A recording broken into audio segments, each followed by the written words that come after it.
में। नमस्कार दोस्तों, स्वागत है आपका ज्ञान बुक में, जहां हम किताबों के पन्नों से वो ज्ञान निकालते हैं जो आपकी सोच को बदल दे।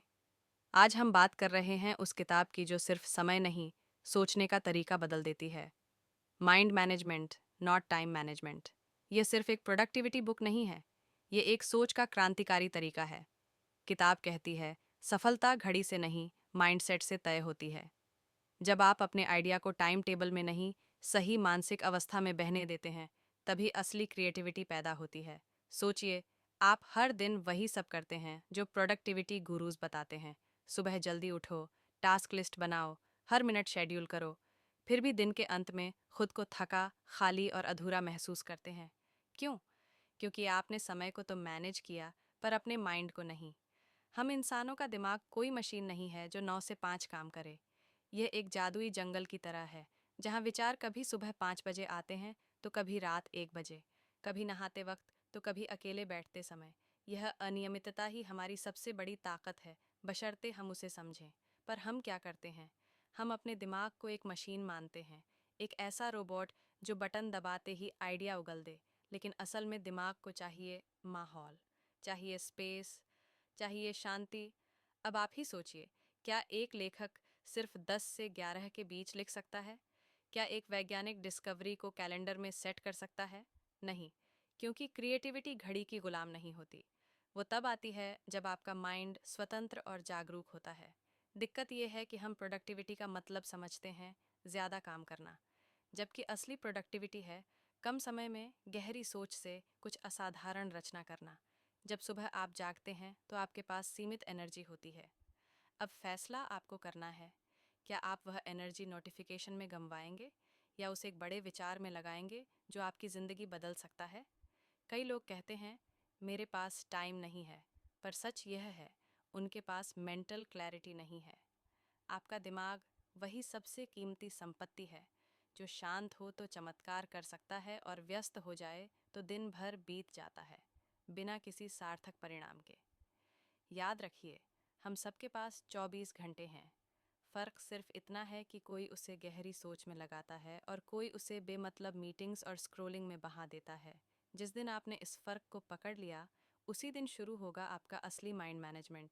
अब कल्पना कीजिए, अगर आप हर दिन बस 1 घंटा अपने सबसे शांत और क्रिएटिव माइंडसेट के साथ उस काम में लगाएं जो आपकी ज़िंदगी को रूपांतरित कर सकता है, तो क्या आप वही इंसान रहेंगे जो कल थे? नहीं, आपका माइंड, आपकी ऊर्जा, आपकी सोच मिलकर वो निर्माण करेगी जो कोई टाइम टेबल नहीं कर सकता। और यही है माइंड मैनेजमेंट का जादू। चैप्टर 2, जैसे माइंड चलता है वैसे ही काम करो। सुबह के 9 बजे हैं। कॉफ़ी की हल्की सी खुशबू कमरे में तैर रही है। लैपटॉप खुला है, सामने टू डू लिस्ट पड़ी है, साफ सुथरी, सिलसिलेवार। लेकिन एक दिक्कत है, आपका माइंड वो जैसे कहीं और ही भटक रहा है। आपको लिखना है, ध्यान लगाना है, पर ख्याल टूटे हुए हैं, बेचैनी घेर रही है। आप सोचते हैं, क्या हो गया है मुझे?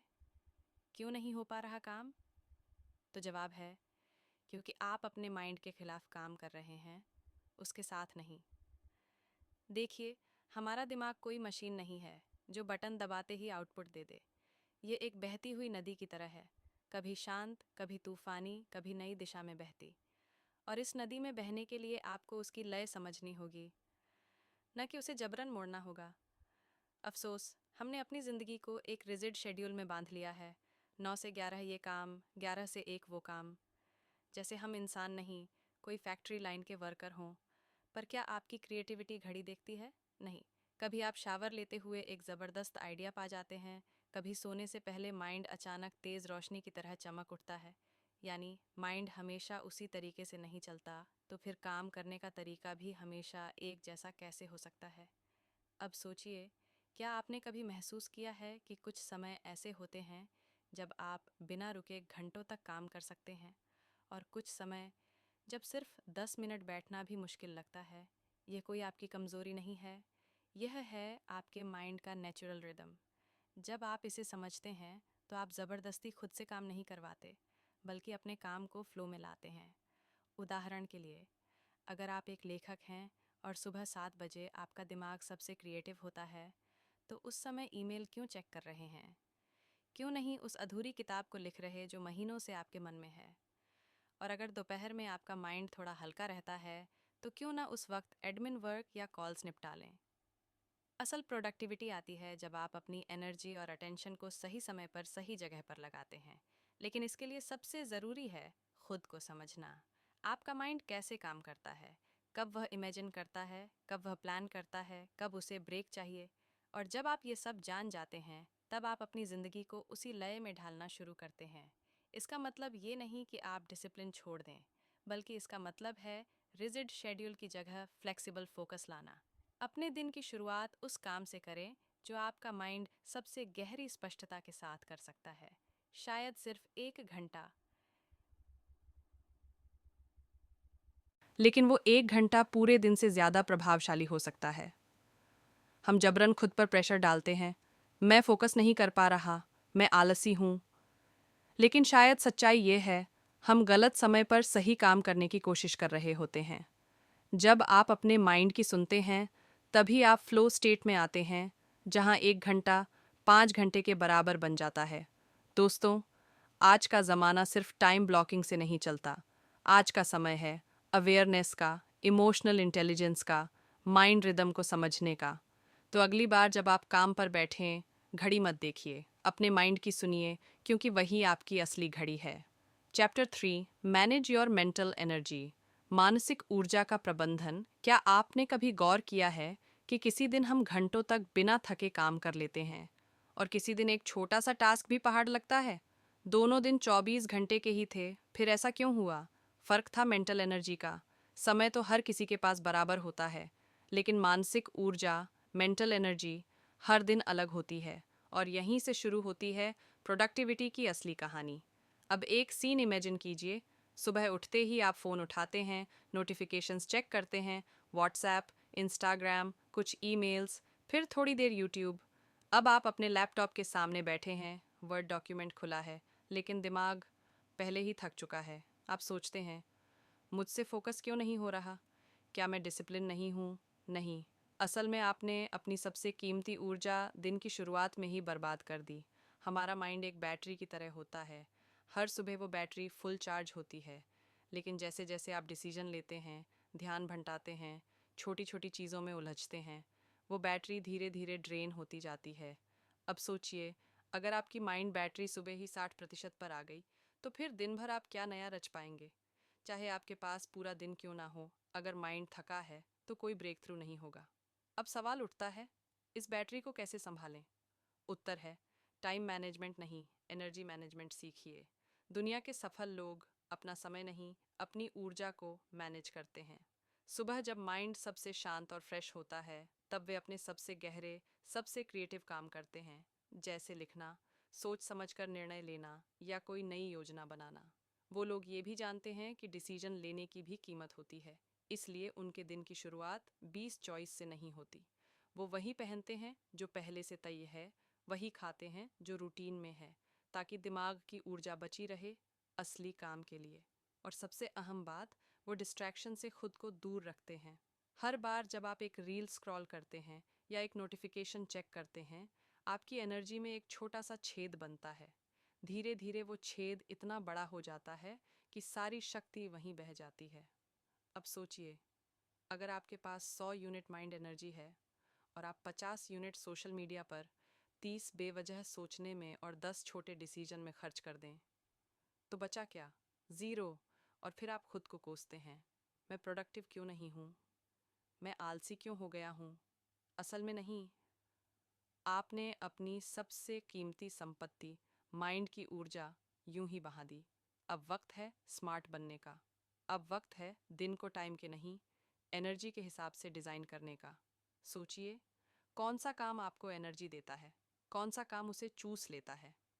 अब एक कल्पना कीजिए, अगर आप हर दिन के शुरुआती 2 घंटे अपने सबसे इम्पैक्टफुल, सबसे ज़रूरी काम को दें, तो अगले कुछ महीनों में आप क्या क्या कर सकते हैं? वो किताब जो सालों से अधूरी है, वो प्रोजेक्ट जो बस दिमाग में है, वो सपना जो दिल में है, सब कुछ हकीकत बन सकता है। बस एक शर्त है, आपको समझना होगा कि सिर्फ समय होना काफ़ी नहीं, उस समय में एनर्जी होनी चाहिए। तो अगली बार जब आप कहें मेरे पास टाइम नहीं है, एक पल रुकिए और पूछिए क्या मेरे पास मेंटल एनर्जी है, क्योंकि वहीं से शुरू होती है आपकी असली प्रोडक्टिविटी।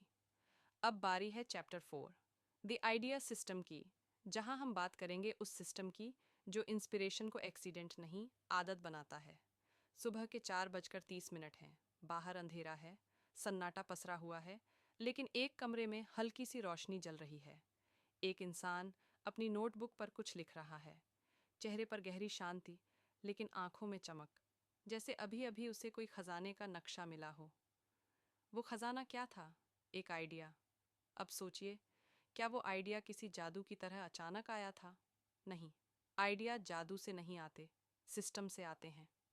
ज्यादातर लोग सोचते हैं कि आइडिया कोई बिजली की चमक की तरह आता है, पर असलियत ये है कि हर महान आइडिया के पीछे एक इंक्यूबेशन पीरियड होता है, जहाँ विचार, भावनाएं, अनुभव, सवाल अंदर चुपचाप पकते हैं। पर हम क्या करते हैं? हम बैठ जाते हैं खाली पन्ने के सामने और इंतज़ार करते हैं। जब कुछ नहीं आता तो खुद को कोसते हैं। शायद मैं क्रिएटिव नहीं हूँ, शायद मेरे पास टैलेंट नहीं है। नहीं, असल में आपने अपने माइंड को आइडिया देने का मौका ही नहीं दिया। अब समझिए, हर इंसान के पास दो तरह की सोच होती है।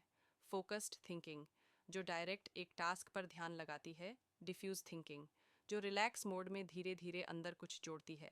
जब आप नहा रहे होते हैं, टहल रहे होते हैं, या खिड़की के बाहर बस यूं ही देख रहे होते हैं, तब आपका माइंड आइडिया तैयार कर रहा होता है।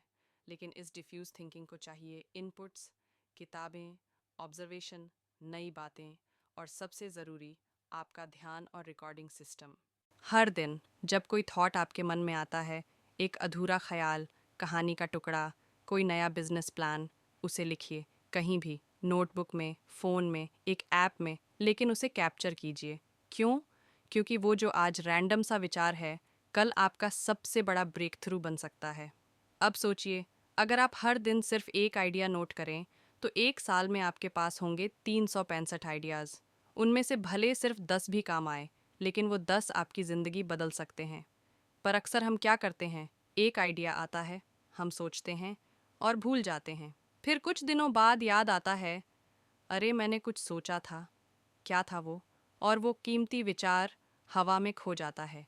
इसलिए ज़रूरी है कि आप अपने दिमाग को एक जगह दें जहां वो बोल सके, रुक सके, याद रह सके। क्रिएटिविटी कोई फ्लैश नहीं है, वो एक रिदम है, और आइडिया सिस्टम उस रिदम की धड़कन है। तो अब सवाल है, आपको क्या करना चाहिए? शुरुआत कीजिए एक छोटे से स्टेप से।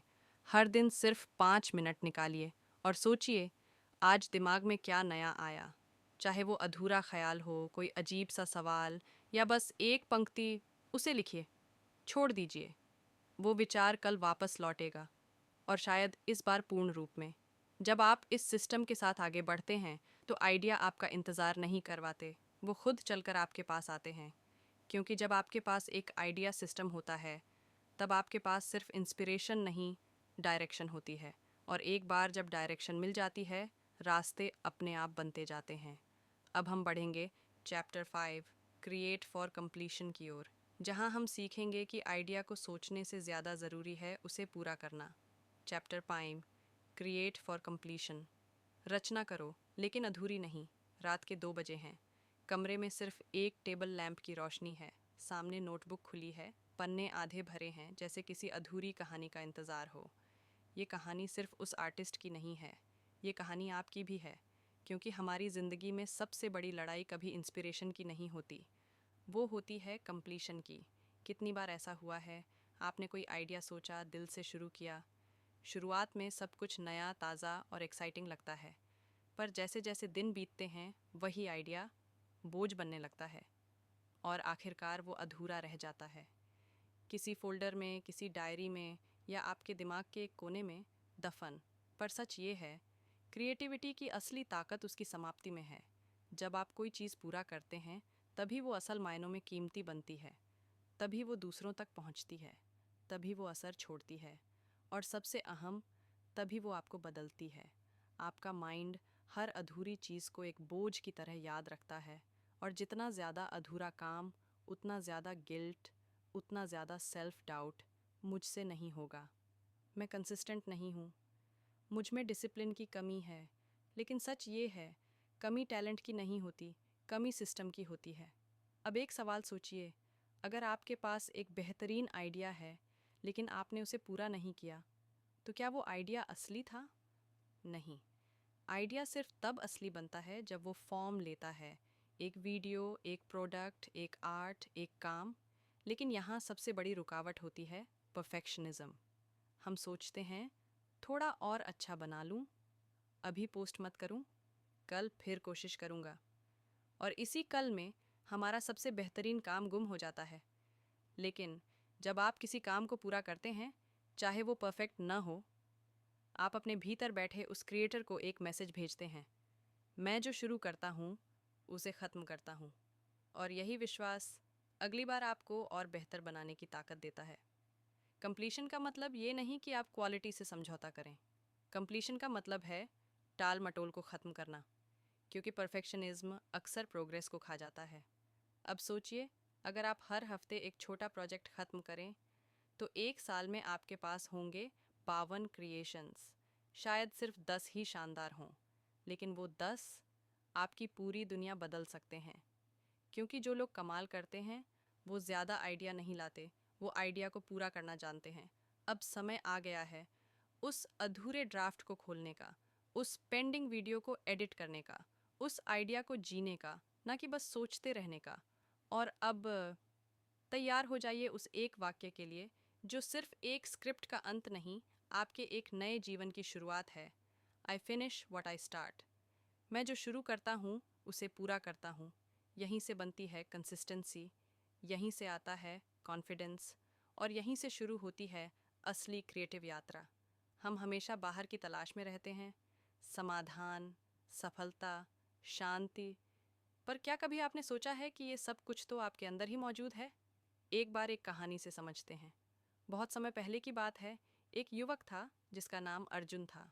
अर्जुन बहुत मेहनती और जिज्ञासु था, लेकिन उसे अपने जीवन का उद्देश्य समझ नहीं आता था। वह दिन रात सोचता, अपने मन में सवाल उठाता, मैं सही रास्ता कैसे खोजूं? मेरी ज़िंदगी का मकसद क्या है? मैं कैसे अपने सपनों को पूरा करूं? अर्जुन ने अपने सवालों के जवाब बाहर की दुनिया में खोजे, किताबों में, दोस्तों से, गुरुओं से, लेकिन कहीं भी वह शांति और स्पष्टता नहीं पा सका जो उसकी आत्मा चाहती थी। फिर एक दिन गांव के एक ज्ञानी मनीषी से उसकी मुलाकात हुई। मनीषी ने उसे समझाया, अर्जुन, तुम जिंदगी की राह बाहर नहीं ढूंढोगे, वह रास्ता तुम्हारे अंदर छुपा है। हर इंसान के भीतर एक मंदिर होता है, एक शांत स्थान जहां उसका सबकॉन्शियस माइंड रहता है। उस जगह में सभी जवाब, सभी दिशाएं छुपी होती हैं। तुम बस उस मंदिर के द्वार को खोलो।